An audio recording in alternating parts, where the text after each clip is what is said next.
What's up guys, welcome back to Quick Helper. In today's tutorial, let me show you how to add withdrawal address on Binance app. First, you have to launch your Binance app and log in using your email and password.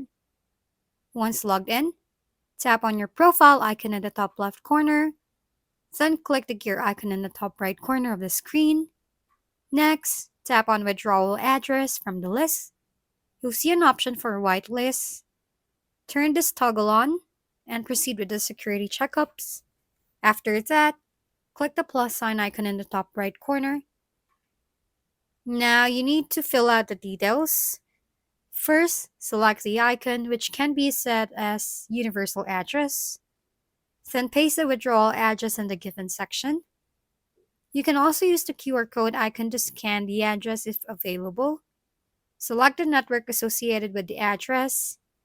Then tap on Address Origin to specify if it's a form and exchange or a wallet. Optionally, provide a wallet label.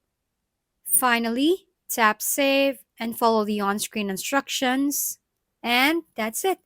Thank you for watching. We hope this video helped you figure things out. If we've been helpful, kindly give us a thumbs up. And don't forget to hit the subscribe and bell button for more contents. For any questions and suggestions, comment down below.